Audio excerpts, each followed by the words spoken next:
Je vais détruire ton commerce et tous tes clients viendront chez moi. Je veux que son commerce échoue et que tous ses clients deviennent les miens. Prends ça, verse-le dans sa marmite pendant qu'elle n'est pas là. Prenez votre popcorn et laissez-moi vous raconter comment cette histoire a commencé. Rien au monde n'égalait le goût du riz gras de Tanti Propre. Son plat était réputé pour être savoureux, parfumé et incroyablement appétissant. On disait souvent que quiconque n'avait jamais mangé son riz gras ne savait pas ce qu'était le vrai riz gras. Le riz était d'un rouge éclatant, parfaitement cuit, généreusement décoré de carottes et de haricots verts. Son parfum était si puissant qu'il pouvait arrêter les passants en pleine marche. Et une fois qu'on y avait goûté, il devenait impossible de l'oublier. Des gens venaient de très loin uniquement pour manger chez elle. Certains arrivaient dès l'aube pour être sûrs d'avoir une portion. Avant même que les autres vendeurs aient écoulé la moitié de leur marmite, celle de Tanti Propre était déjà vide. Les rumeurs allaient bon train à propos de son plat. Certains affirmaient qu'il n'était pas ordinaire. D'autres murmuraient qu'elle utilisait des ingrédients mystérieux inconnus du commun des mortels. Pourtant, personne n'avait jamais pu le prouver. Sa renommée était telle que son riz avait hérité d'un surnom. On l'appelait le riz gras des célébrités. Tanti Propre était une femme discrète. Elle parlait peu, se concentrait sur son travail et traitait ses clients avec respect. Toujours souriante, elle servait chacun avec soin. Son commerce lui avait apporté une grande prospérité. Depuis plus de 8 ans, elle préparait et vendait du riz gras chaque jour. Sa clientèle lui était fidèle et lui faisait entièrement confiance. La vie semblait parfaite, jusqu'au jour où Sylvia entra dans son histoire. Sylvia avait longtemps travaillé de nuit, mais les années avaient fini par l'épuiser. Son corps n'avait plus la force d'affronter les longues soirées à la recherche de clients. Elle devait trouver une autre manière de survivre. Cliente régulière de Tanti Propre, Sylvia connaissait bien son plat et en adorait le goût. Elle admirait aussi la réussite de son commerce. Un jour, elle se rendit à son stand et lui parla avec franchise. Elle lui expliqua qu'elle souhaitait, elle aussi, se lancer dans la vente de nourriture, car la vie était devenue trop difficile pour elle. Tanti Propre l'écouta et lui répondit avec bienveillance qu'elle n'avait aucun problème avec cela. Selon elle, chacun faisait de son mieux pour s'en sortir. Encouragée, Sylvia ouvrit son propre petit commerce 2 semaines plus tard. Elle se mit à préparer du riz gras, essayant d'imiter chaque détail, les carottes, les haricots verts, la présentation. Elle copiait tout ce qu'elle voyait. Pourtant, quelque chose manquait. Le goût n'y était pas. Les clients se faisaient rares. Certains jours, elle ne vendait qu'une seule assiette. D'autres jours, personne ne s'arrêtait. Sylvia passait ses journées assise dans son échoppe, observant les passants qui ignoraient son stand pour se diriger directement vers celui de Tanti Propre. Un soir, seule avec ses pensées, elle se mit à réfléchir. Comment pouvait-elle faire exactement le même métier, cuisiner le même plat et obtenir des résultats si différents? Tandis que son commerce stagnait, les gens continuaient de parcourir de longues distances pour manger chez Tanti Propre. Sylvia en vint à une conclusion troublante. Ce riz n'était pas ordinaire. Elle devait découvrir ce que Tanti Propre y mettait réellement. C'est à ce moment-là qu'elle prit une décision qui allait tout bouleverser. Sylvia se mit à observer Tanti Propre attentivement. Chacun de ses gestes, chacun de ses déplacements l'intéressait. La nuit, lorsque le quartier s'endormait et que tout devenait silencieux, Sylvia se cachait près de la maison de Tanti Propre, dissimulée dans l'ombre. Elle était convaincue que le secret finirait par se révéler. Un rituel étrange, des paroles murmurées, un geste mystérieux, mais rien de tout cela ne se produisit. Nuit après nuit, Tanti Propre ne faisait rien d'inhabituel. Elle dormait paisiblement. Il n'y avait ni secret visible, ni rituel obscur, ni comportement étrange. Après de nombreux jours d'observation, Sylvia finit par perdre patience. Elle se dit qu'elle avait suffisamment observé. Rien ne semblait inhabituel. Aucun geste étrange, aucun secret apparent. Et pourtant, malgré tout, ce commerce continuait de prospérer d'une manière incompréhensible. C'est alors qu'une idée sombre traversa son esprit. Si elle ne parvenait pas à découvrir le secret de Tanti Propre, alors elle ferait en sorte de ruiner son activité. Après tout, pensa-t-elle, elle ne pouvait pas être la seule à réussir. Un matin, Tanti Propre cuisinait comme à son habitude. Une grande marmite de riz gras chauffait sur le feu et son parfum se répandait déjà dans l'air. À un moment, elle entra dans sa boutique pour aller chercher de l'eau afin d'en ajouter à la cuisson. C'était l'occasion que Sylvia attendait. Elle était dans les environs, cachée, observant chaque mouvement. Dès que Tanti Propre disparut à l'intérieur, Sylvia se précipita vers la marmite. Elle regarda autour d'elle, personne ne la surveillait. Elle sortit alors de sa poche une petite poudre blanche et la versa rapidement dans le riz avant de repartir aussitôt, comme si rien ne s'était passé. Tanti Propre revint, ajouta l'eau, remua le riz et continua à cuisiner sans se douter de quoi que ce soit. Ce jour-là, quelque chose d'inhabituel se produisit. Le riz de Tanti Propre se vendit encore plus vite que d'ordinaire. En moins d'une demi-heure, tout avait disparu. De nombreux clients restèrent sans manger. Ils attendirent, mais il n'y avait plus rien. Alors, pour la première fois, ils prirent une décision inattendue. Ils se dirigèrent vers les shops de Sylvia. Pour elle, cette journée était différente. Son stand se remplit de clients. Surprise, elle les servit avec un large sourire.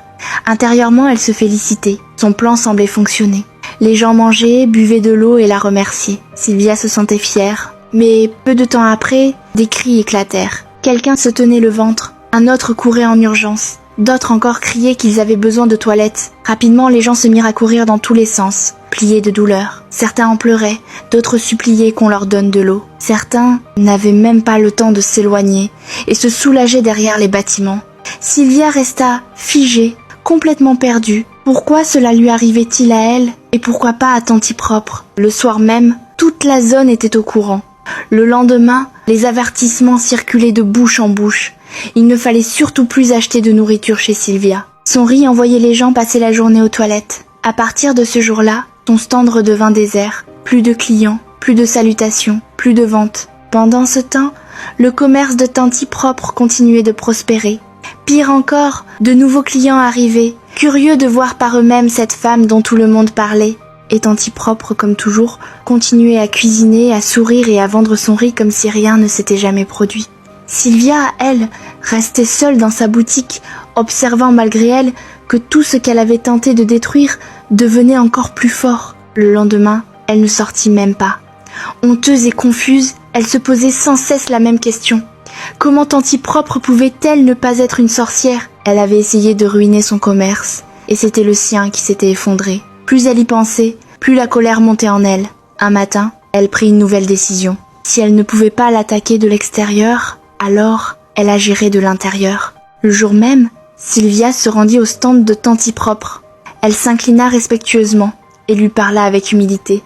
Elle expliqua que sa propre activité avait échoué, qu'elle n'avait plus d'argent et qu'elle demandait simplement la permission de l'aider. Elle proposa de laver les assiettes, de servir les clients, de nettoyer, de faire n'importe quelle tâche. Tanti Propre la regarda longuement en silence, puis lui expliqua qu'elle travaillait seule depuis 8 ans, parce qu'elle aimait la tranquillité et éviter les problèmes. Sylvia se hâta de promettre qu'elle ne causerait aucun souci. Après un moment de réflexion, Tanti Propre accepta finalement.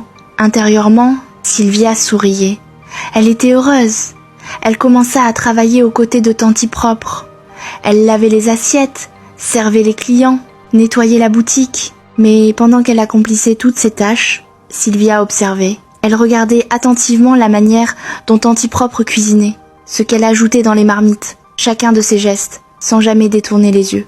Les jours passèrent, puis les semaines. Et pourtant, Sylvia ne remarqua rien d'inhabituel, aucun ingrédient étrange, aucun objet mystérieux, aucun rituel caché. Tanti Propre cuisinait simplement comme n'importe quelle femme.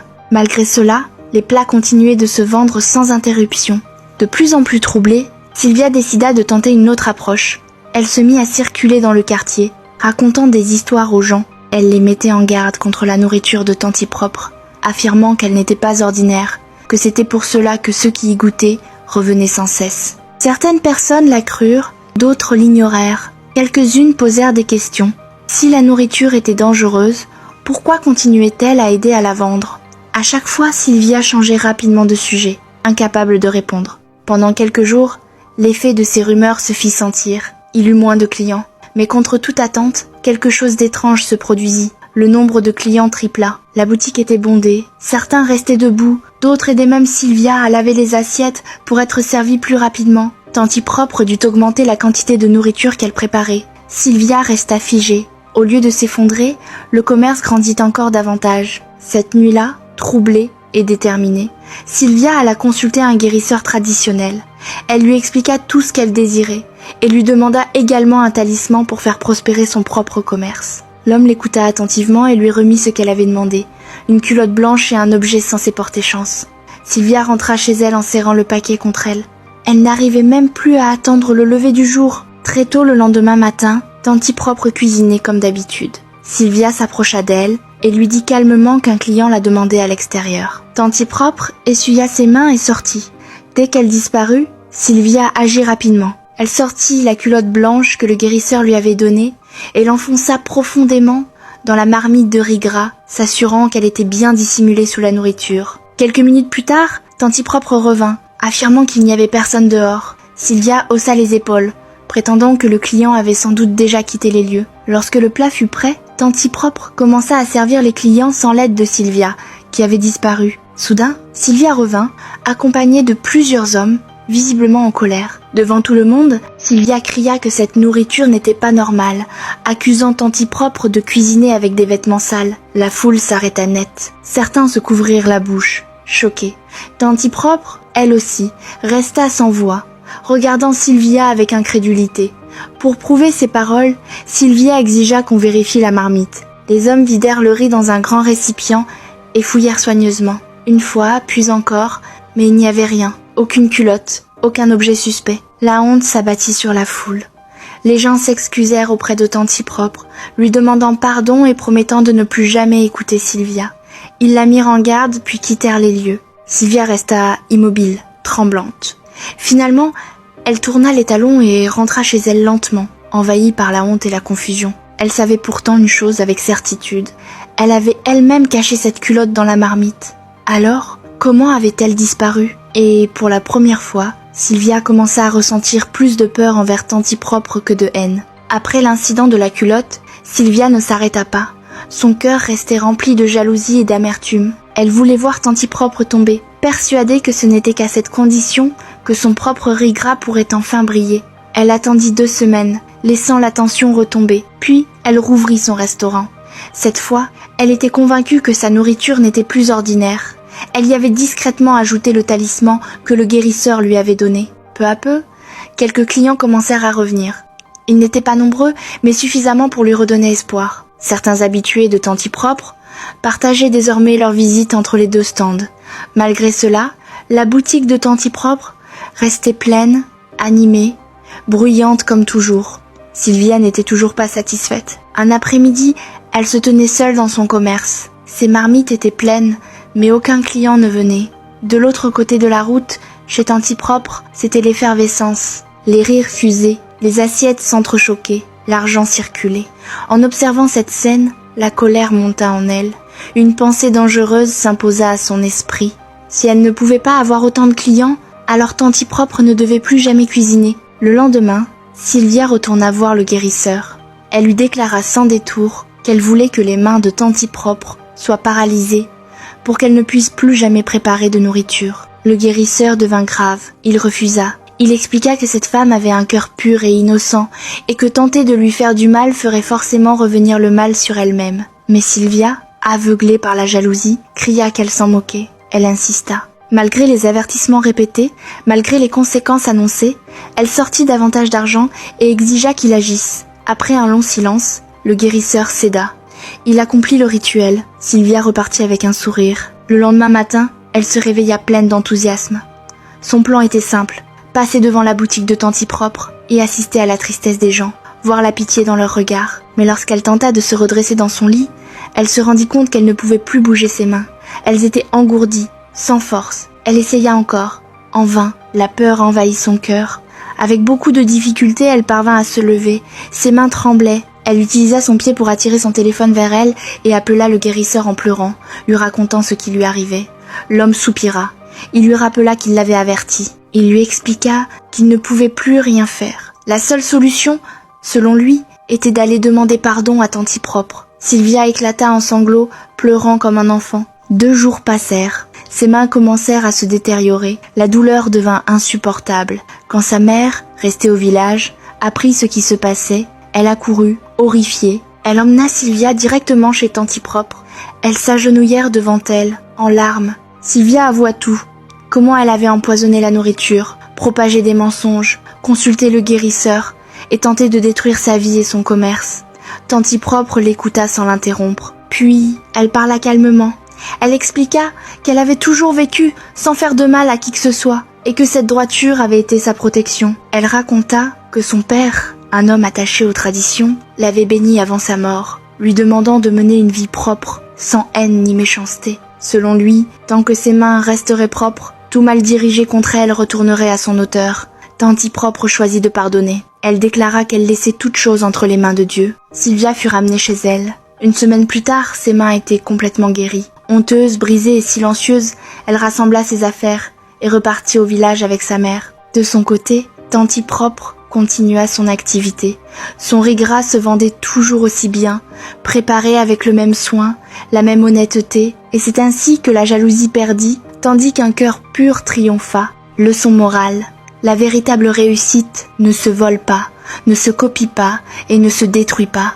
Elle naît d'un cœur propre, de mains honnêtes et d'un esprit sans jalousie. Celui qui cherche à s'élever en salissant les autres creuse sa propre chute. La jalousie aveugle l'intelligence, empoisonne l'âme et finit toujours par se retourner contre celui qui l'entretient. On peut imiter les gestes, les recettes et même les apparences, mais on ne peut jamais imiter la droiture, la paix intérieure et la bénédiction qui accompagne un cœur pur. Le mal préparé avec haine se transforme en poison pour son auteur, tandis que le bienfait, avec sincérité, devient une protection invisible. Quand tes mains sont propres, aucune sorcellerie, aucun mensonge, aucune manigance ne peut te détruire. Tout finit par revenir à celui qui l'a envoyé. Ainsi, cette histoire nous enseigne que le succès durable appartient à ceux qui travaillent avec honnêteté, et que la jalousie, même déguisée en ambition, mène toujours à la honte, à la solitude et à la perte. Mieux vaut bâtir lentement, avec un cœur pur, que courir vite,